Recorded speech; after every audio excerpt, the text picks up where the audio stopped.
Les verres en cristal de champagne tintaient autour de moi alors que je me tenais dans la grande salle de bal de ma famille, ma main serrant fermement celle de Daniel. Le gala annuel de la Fondation Harrison battait son plein, l'élite de Boston se mêlant et réseautant dans leurs plus belles tenues de soirée, mais tous les regards étaient tournés vers nous ou plus précisément, vers la simple alliance en argent ornant ma main gauche. Une pointe d'irritation se lisait sur les lèvres parfaitement maquillées de ma mère lorsqu'elle siffla. « Alexandra, dis-moi que c'est une sorte de plaisanterie. » Je m'appelle Alexandra Harrison, et à 25 ans, j'étais sur le point de briser le monde soigneusement construit par ma famille. Les Harrison n'étaient pas seulement riches, nous étions de la vieille aristocratie de Boston, avec une société d'investissement qui façonnait le paysage financier de la ville depuis 3 générations. Daniel est professeur de physique au lycée, déclarai-je, gardant ma voix stable malgré le tremblement dans ma poitrine. Et nous nous marions en juin. Le visage de mon père s'assombrit alors qu'il détaillait Daniel du regard, observant son smoking de location et sa montre modeste. Pour Charles Harrison, ces choix n'étaient pas seulement une question de mode, ils étaient la preuve accablante d'un défaut impardonnable, être pauvre. Dehors. Maintenant. L'ordre de mon père trancha net dans le brouhaha ambiant du gala. Sans attendre de réponse, il se détourna et se dirigea vers son bureau, suivi de ma mère. Daniel pressa ma main. « Tu veux que je vienne avec toi ?» Je secouai la tête, forçant un sourire. Je dois gérer ça seule. La marche jusqu'au bureau de mon père ressemblait à une marche vers l'échafaud. Les bruits du gala s'estompaient derrière moi alors que je progressais dans le couloir familier, passant devant les portraits des patriarches Harrison qui avaient bâti l'héritage de notre famille. Le visage sévère de mon grand-père semblait me juger depuis son cadre doré. À l'intérieur du bureau, mon père se tenait derrière son immense bureau en acajou, le même bureau où il m'avait appris les stratégies d'investissement quand j'avais 12 ans. Ma mère était perchée sur le canapé en cuir, son verre de champagne désormais rempli d'un alcool plus fort. « Tu as complètement perdu la tête ?» La voix de mon père était basse, ce qui était toujours plus inquiétant que ses éclats de colère. « Un professeur d'école publique ? Tu te rends compte de ce que cela va faire à notre réputation ? » Daniel est brillant, rétorquai-je, me tenant droite. Il est dévoué à ses élèves, passionné par l'éducation. Passionné par notre argent, tu veux dire, intervint ma mère. Sérieusement, Alexandra, à quel point peux-tu être naïve ? L'ironie de sa remarque me donna presque envie de rire. S'il savait seulement que Daniel avait essayé de me dissuader de nos fiançailles quand il avait appris l'étendue de la fortune de ma famille, inquiet que cela ne change notre relation. Il ne veut pas de notre argent, affirmai-je fermement. En fait, c'est lui qui a proposé un contrat prénuptial. Mon père ricana. Bien sûr qu'il l'a fait. Il joue la carte du héros, il veut se donner une image noble. Je ne suis pas né de la dernière pluie, Alexandra. Non, concédai-je, sentant une vague de courage monter en moi. Tu es né dans la richesse et le privilège, tout comme moi. Mais Daniel, lui, s'est construit tout seul. Il a travaillé pour payer ses études, a obtenu son master tout en enseignant à plein temps. Épargne-nous le scénario de film à l'eau de rose, coupa ma mère. Il ne s'agit pas de son parcours inspirant. Il s'agit de l'avenir du nom Harrison. L'avenir. Je sentis mon calme soigneusement entretenu commencer à se fissurer. L'avenir, répétai-je, la gorge serrée par l'émotion. L'avenir où je reprends Harrison Investment Group et épouse quelqu'un de ta liste d'hommes convenables ? Quelqu'un comme Thomas Wellington, peut-être ? Les yeux de mon père se plissèrent. Thomas serait un excellent parti. La fusion du groupe Wellington avec Harrison créerait l'un des plus grands cabinets d'investissement de la côte est.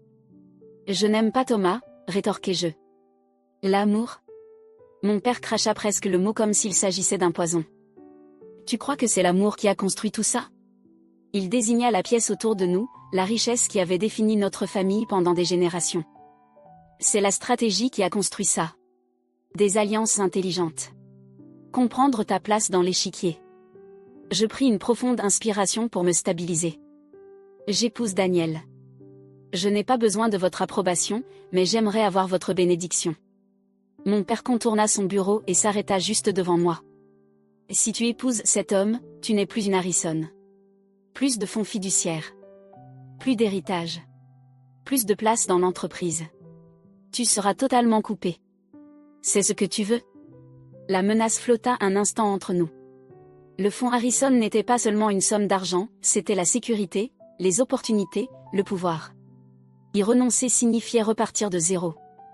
Je relevai le menton et plongeai mon regard dans le sien. Oui. Si ce sont mes seules options. Ma mère se leva, prenant ce ton cajoleur qu'elle utilisait lorsqu'elle voulait quelque chose. Réfléchis à ce que tu es en train de faire. Tu as travaillé si dur, obtenu ton MBA, préparé à prendre la tête de l'entreprise. Tu vas tout jeter aux orties pour un professeur? Je ne jette rien, répliquai-je. Je choisis mon propre chemin. Alors tu le choisis sans rien, déclara mon père froidement. L'Harrison Investment Group ne sera jamais à toi. Tu ne verras jamais un centime de ton fonds fiduciaire. Tu veux vivre comme les gens ordinaires? Très bien. Pars. Ma mère poussa un cri de stupeur. Charles, non. Margaret, elle a fait son choix. Il me tourna le dos et se dirigea vers la fenêtre. Tu as jusqu'à demain matin pour récupérer tes affaires de la maison. Après cela, tu n'es plus la bienvenue ici. Je restai là un instant, espérant qu'ils changeraient d'avis, qu'ils me montreraient que leur amour pour moi était plus fort que leur orgueil. Mais mon père resta figé devant la fenêtre, et ma mère se laissa tomber sur le canapé, portant son verre tremblant à ses lèvres. Au revoir, dis-je doucement en me retournant. Arrivé à la porte, je marquai une pause. Tu sais, grand-père me disait toujours que la véritable richesse ne se mesure pas à l'argent. C'est avoir le courage de construire quelque chose de significatif. Les épaules de mon père se raidirent, mais il ne se retourna pas. Je retournai dans la salle de bal, où Daniel m'attendait, inquiet. Un seul regard vers mon visage lui apprit tout ce qu'il devait savoir. Je suis tellement désolé, Alex, murmura-t-il en me prenant dans ses bras. Nous n'avons pas à faire ça. Ton avenir, l'entreprise de ta famille. Je le fis taire avec un baiser, me moquant des murmures scandalisés autour de nous. Tu es mon avenir. Le reste, nous le construirons ensemble. Nous quittâmes le gala sans dire au revoir à personne. Tandis que nous nous éloignions du domaine familial dans la vieille Honda Civic de Daniel, je regardais les lumières de la maison de mon enfance s'effacer dans le rétroviseur. J'aurais dû être terrifié à l'idée de recommencer à zéro, sans rien d'autre que mon éducation et ma détermination. Mais au lieu de cela, je me sentais étrangement libre. Ce que mes parents ignoraient, ce que personne ne savait, c'était que je m'étais préparé à cette éventualité depuis 3 ans. En travaillant chez Harrison Investment Group, j'avais développé ma propre stratégie d'investissement, axée sur les technologies émergentes et l'énergie durable. J'avais aussi noué des contacts discrets avec des personnes partageant ma vision de l'avenir. J'avais économisé $50 000 dans un compte privé. Une somme dérisoire selon les standards des Harrison, mais suffisante pour commencer quelque chose. Et j'avais une idée qui prouverait soit que mes parents avaient totalement raison à mon sujet, soit à quel point ils s'étaient trompés. Daniel gara la voiture devant notre petit appartement, mon nouveau foyer. « Et tu es sûr de toi ?» demanda-t-il une dernière fois.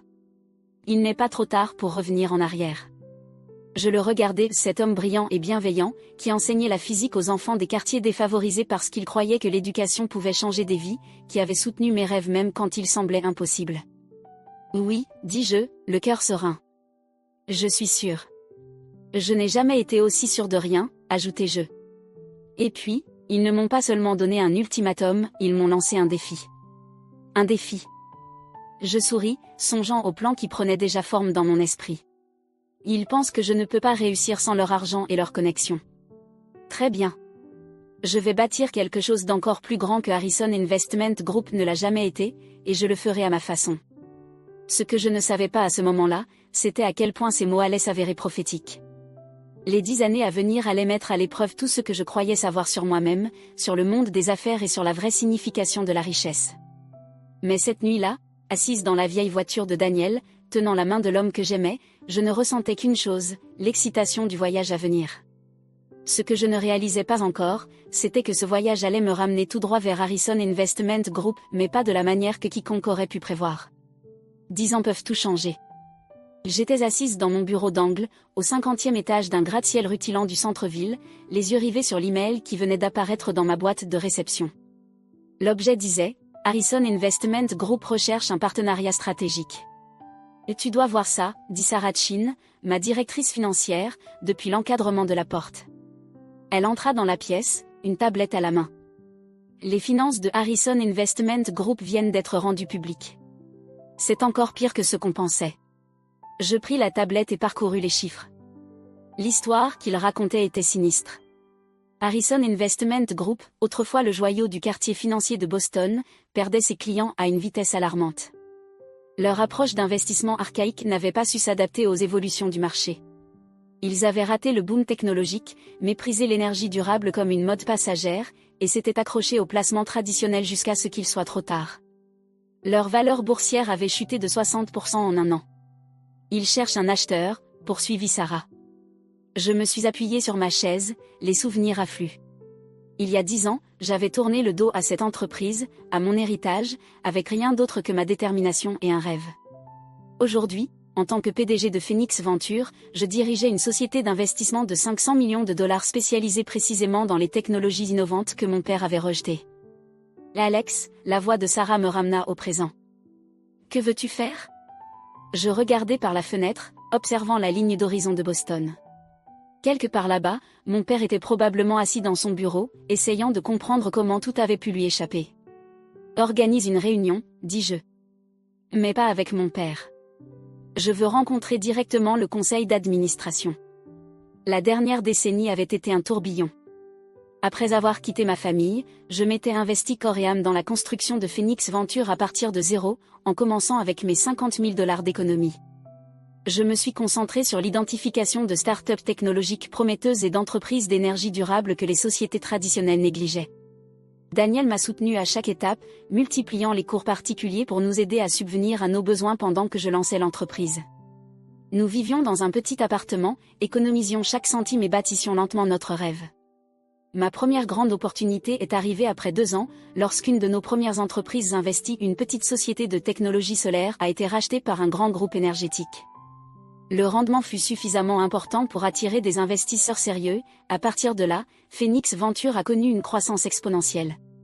Bien sûr, nous avons rencontré des difficultés. Les premières années furent rudes, et certaines nuits, je me demandais si j'avais commis une erreur monumentale. Mais à chaque succès, à chaque prédiction de marché juste, notre réputation s'est renforcée.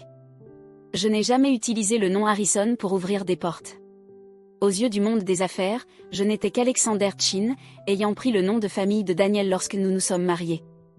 Mon succès m'appartenait entièrement, construit sans les connexions ou l'influence de ma famille. 10 ans plus tard, Phoenix Ventures était reconnu pour sa stratégie d'investissement visionnaire et ses rendements impressionnants. Nous avions des bureaux dans 3 villes, une équipe d'analystes brillants et un portefeuille qui regroupait les technologies émergentes les plus prometteuses. Et voilà que l'entreprise de mon père souhaitait discuter d'un partenariat stratégique. La réunion fut fixée à la semaine suivante. Je suis arrivé en avance, entrant dans la salle du conseil de Harrison Investment Group pour la première fois en 10 ans. Les portraits des anciens PDG étaient toujours accrochés au mur, mon grand-père, mon père, et l'espace vide où aurait dû figurer mon portrait. Les membres du conseil arrivèrent peu à peu, beaucoup étant les mêmes que ceux présents à ce fameux gala il y a une décennie. Ils ne me reconnurent pas tout de suite. Pourquoi l'auraient-ils fait ? L'Alexander Harrison dont ils se souvenaient était une jeune héritière en robe de créateur. La femme devant eux était une PDG accomplie en tailleur, connue pour son sens aiguisé des affaires. Mon père entra le dernier, s'arrêtant net en me voyant. Il avait considérablement vieilli, ses cheveux entièrement grisonnants, de nouvelles rides marquant profondément son visage. Un instant, j'aperçus quelque chose dans son regard, de la reconnaissance, du choc, peut-être même de la fierté. Mais son masque de contrôle reprit vite le dessus. « Qu'est-ce que c'est que ça ?» demanda-t-il en regardant le président du conseil. « Monsieur Harrison, » répondit prudemment ce dernier, « voici Alexander Chin, PDG de Phoenix Ventures. Il souhaite discuter des termes d'une acquisition. » « Une acquisition ?» Le visage de mon père s'empourpra. « Une prise de contrôle ? Et personne ne m'a informé de l'identité de la personne qui assisterait à cette réunion ? C'est moi qui l'ai demandé, dis-je d'un ton professionnel.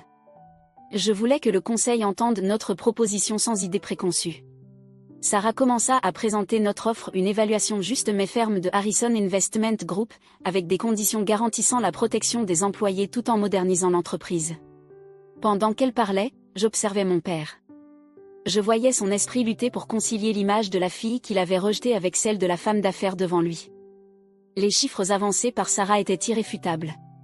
Phoenix Ventures avait le capital, la stratégie et la vision pour sauver son entreprise. Quand elle termina, un long silence s'installa. Finalement, mon père prit la parole, la voix rauque. « Puis-je avoir un moment seul avec mademoiselle Chin ?» Les membres du conseil quittèrent la salle, nous laissant seuls dans cette pièce où j'avais passé des heures à apprendre les affaires auprès de mon père. Tu as fait tout ça pour me prouver que j'avais tort, demanda-t-il doucement. Je secouai la tête. Non, papa. J'ai fait ça pour me prouver que j'avais raison. Tout ce que tu m'as appris sur les affaires, sur l'identification des opportunités, sur la construction d'un empire durable, j'ai appliqué ces leçons à l'avenir, pas au passé. Il se tourna vers la fenêtre, regardant la ville. Ton grand-père, il aurait compris ce que tu as bâti. C'était un innovateur, lui aussi, en son temps. Il se retourna vers moi. C'est moi qui ai oublié que l'innovation fait partie de notre héritage. Il n'est pas trop tard, dis-je. Phoenix Venture ne veut pas démanteler Harrison Investment Group. Nous voulons l'aider à évoluer, honorer son histoire tout en embrassant l'avenir. Il hésita un instant. Et Daniel? Il enseigne toujours la physique? Je souris légèrement. Il continue à changer des vies. Nous avons 2 enfants maintenant, tes petits-enfants, mais tu ne les as jamais rencontrés. Emma a 7 ans, Michael en a 5. Quelque chose se brisa dans l'expression de mon père. Alexandra, Je sais, répondis-je doucement. Moi aussi. L'acquisition se déroula sans accroc. Le conseil vota à l'unanimité en faveur de notre offre, reconnaissant que Phoenix Venture représentait leur meilleure chance de survie. Mon père, à la surprise générale, soutint la décision. Finalement, nous n'avons pas seulement sauvé Harrison Investment Group, nous l'avons transformé. Les 2 entreprises fusionnées, sous le nom de Phoenix Harrison Group, devinrent l'une des firmes d'investissement les plus influentes du pays, alliant sagesse traditionnelle et stratégie innovante. Mon père resta en tant que conseiller, bien qu'il ait démissionné de son poste de PDG. Lentement, prudemment, nous avons commencé à reconstruire notre relation. Mes parents rencontrèrent enfin leurs petits-enfants. Ils vinrent dîner chez nous, pas dans un manoir, mais dans la maison confortable que Daniel et moi avions choisie, dans un bon quartier scolaire. Un soir, après un trimestre particulièrement réussi, mon père et moi étions assis dans mon bureau, regardant les lumières de la ville. Tu sais, dit-il, ton grand-père disait toujours que la vraie richesse réside dans le courage de bâtir quelque chose de significatif. Je complétai, et non pas seulement dans la préservation du passé. Il hocha la tête, me regardant avec une fierté que je reconnus enfin. Il aurait été fier de toi, Alexandra. Nous le sommes tous les 2, même si j'ai été trop bornée pour le voir plus tôt. Ce soir-là, en rentrant chez moi, je repensais à la vraie richesse, celle qui ne se mesure pas en héritage ou en portraits accrochés au mur des salles de conseil, mais en courage, en amour et en détermination. Et, en voyant Daniel et nos enfants dans le jardin, je sus que renoncer à mon héritage avait été le meilleur investissement de ma vie.